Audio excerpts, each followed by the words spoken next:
Oke. Bismillahirrahmanirrahim. Assalamualaikum warahmatullahi wabarakatuh. Kami dari kelompok 3 mata kuliah psikologi perkembangan oleh Ibu Hawa mendapatkan tugas memaparkan bab 3 sensasi, persepsi, dan atensi. Terdiri dari saya, perkenalkan, Skrin Mistina, NPM-nya 2020727950. Lalu ada Ibu Nursana, NPM-nya 2020727951, lalu ada Bu Yuningsi, NPM-nya 2020727964, dan Pak Tualus 202072799106. Kami mulai mencoba untuk memaparkan bab 3. Ada 3 hal yang nantinya akan dijabarkan di sini tentang persepsi,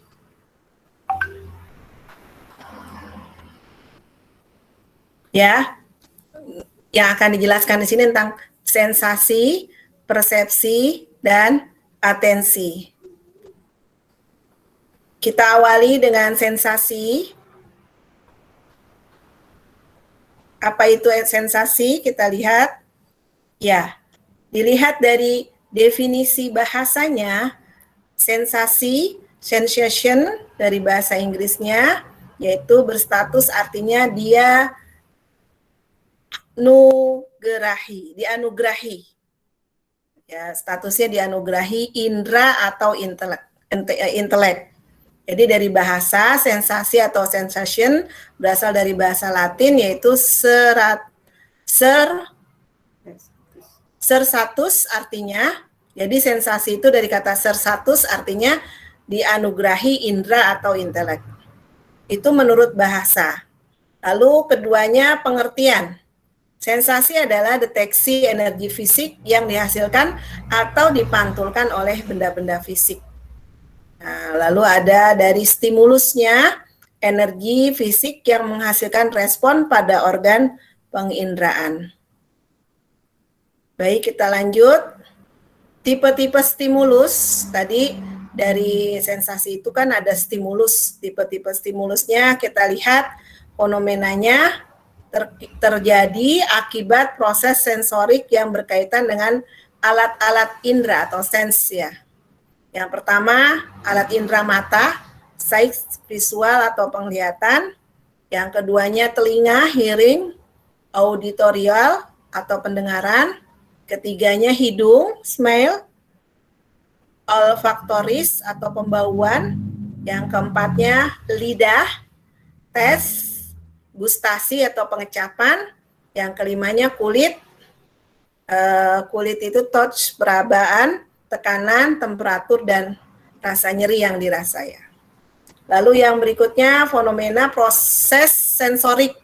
Mekanisme kerja alat indera merupakan tahap paling awal manusia dalam menerima informasi dari lingkungan. Yang pertama, stimulus atau rangsang yang diterima oleh alat indera tadi. Yang kedua, alat indera menghubungkan organisme dengan lingkungan. Jadi ada hubungan antara tubuh kita dengan lingkungan. Berikutnya, slide ini akan dilanjutkan oleh Bu Nur. Silakan Bu Nur.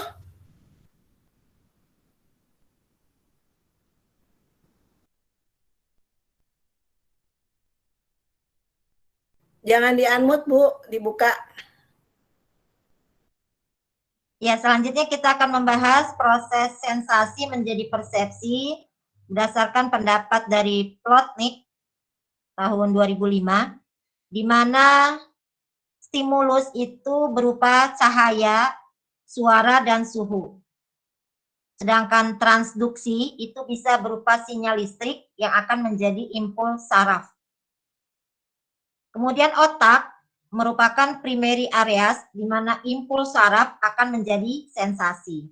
Kemudian di dalam otak pun akan terjadi association areas atau sensasi diubah menjadi image yang bermakna atau persepsi. Kemudian personalisis perception atau berupa pengalaman, lingkungan, emosi, ingatan-ingatan personal, akan menambah persepsi kita. Selanjutnya kita akan membahas tentang pengertian dari persepsi. Secara definisi, pengertian persepsi itu ada dua, yaitu secara bahasa dan berdasarkan istilah. Secara bahasa, persepsi berasal dari bahasa Latin, yaitu perceptio atau persivio.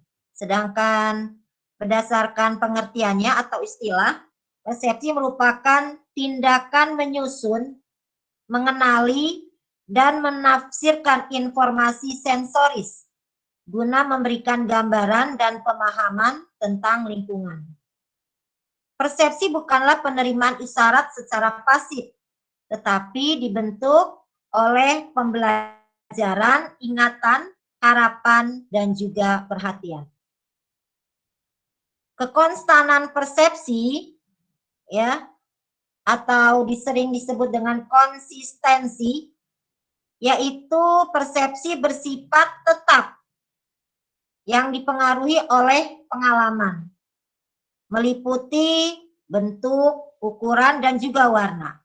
Contohnya, seseorang yang meminum susu di tempat gelap tidak akan menyebut susu hitam. Ya, itulah kekonstanan persepsi. Sedangkan teori persepsi hubungan itu ada dua macam. Yang pertama, teori hubungan, dan yang kedua, efek halo. Teori hubungan adalah suatu usaha ketika individu-individu mengamati perilaku untuk menentukan apakah hal ini disebabkan secara internal atau eksternal. Sedangkan efek halo bisa dilakukan dengan membuat sebuah gambaran umum tentang seorang individu berdasarkan sebuah karakteristik kenyataan akan efek halo. Diperkuat dalam sebuah penelitian, yaitu saat para pelaku diberi daftar sifat seperti pandai, mahir, praktis, rajin, tekun, dan ramah, dan juga mungkin sifat-sifat yang lainnya. Kemudian diminta untuk mengevaluasi individu dengan sifat-sifat tersebut diberlakukan. Oke. Kemudian dilanjut sama Bu Yuningsi, silakan.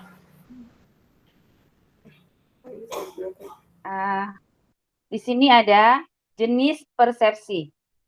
Persepsi visual, yaitu dari indera penglihatan, persepsi auditori dari indera pendengaran, persepsi perabaan, indera taktil, persepsi dari penciuman, yaitu indera penciuman dari hidung, persepsi pengecapan, itu indera pengecap yang lidah, dan persepsi seleksi.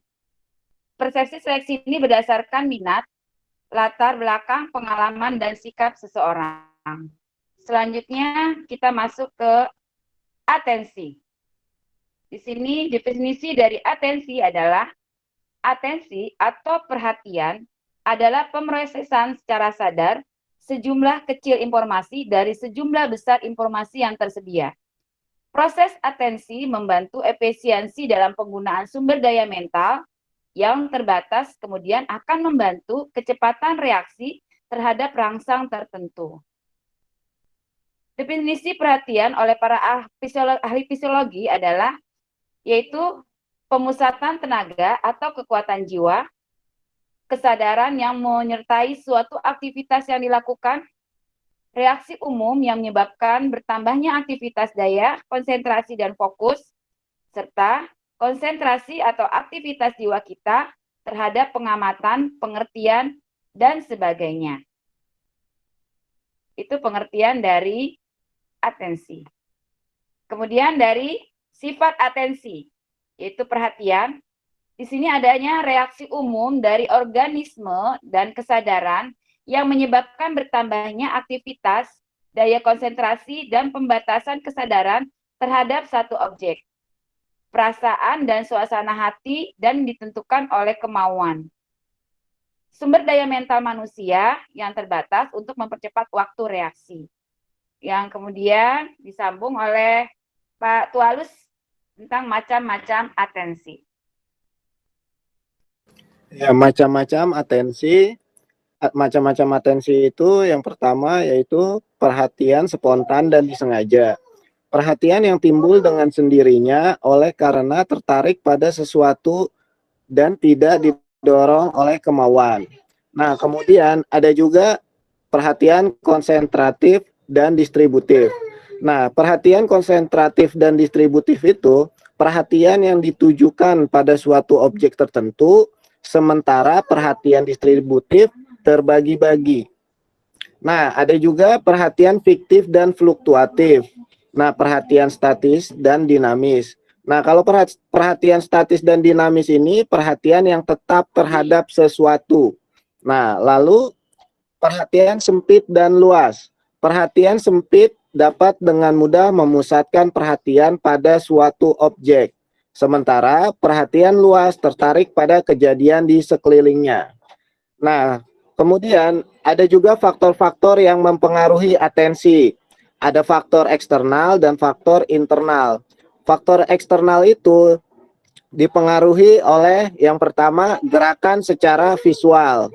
Nah, kemudian intensitas stimuli, kemudian kebauran dan perulangan.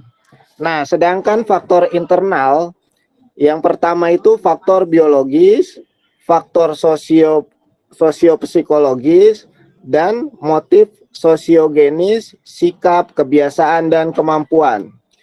Demikian pemaparan dari kelompok ini. Kurang lebihnya saya mohon maaf, saya kembalikan kepada moderator. Terima kasih. Ya, alhamdulillah kita sudah memaparkan tentang sensasi, tadi ya, atensi, dan yang terakhir, tadi apa Bu Yun? Persepsi. Ya, jadi mudah-mudahan teman-teman yang menyaksikan pemaparan bab 3 ini, apa itu sensasi, apa itu atensi, dan apa itu persepsi, semoga bisa terbentuk pengertian dan pemahaman dari masing-masing peserta yang menyaksikan pemaparan bab 3 ini. Nah, untuk itu kami dari kelompok 3 ingin memberikan ucapan terima kasih atas perhatian yang diberikan oleh teman-teman dan juga kepada pembimbing kami, Bu Hawa. Semoga ini belum cukup untuk kita semua. Ini adalah bahan untuk kita diskusikan bersama. Untuk itu, apabila ada pertanyaan atau ada yang bisa nanti kami diskusikan di bab 3 ini, kami persilakan pada teman-teman semua. Begitu ya, Bu Nur, Bu Yuningsi, Pak Walus. Mungkin ada komentarnya. Ya, nanti kita berikan kesempatan kepada teman-teman semua untuk memberikan tanggapannya tentang pemaparan bab 3 ini. Mungkin dari kami sekian. Semoga nanti kita bisa mendiskusikan apa yang kita sudah paparkan di bab 3 ini. Mohon maaf dalam presentasi kami bila ada banyak kekurangan, dan kami di sini sama-sama belajar, dan mudah-mudahan nanti ketika berdiskusi itu lebih lengkap lagi ilmu yang bisa kita dapatkan. Terima kasih kepada Bu Hawa yang telah memberikan kesempatan pada kami untuk belajar bersama, berdiskusi. Sekian teman-teman, mohon maaf bila taufiq wal hidayah. Assalamualaikum warahmatullahi wabarakatuh. Waalaikumsalam warahmatullahi wabarakatuh.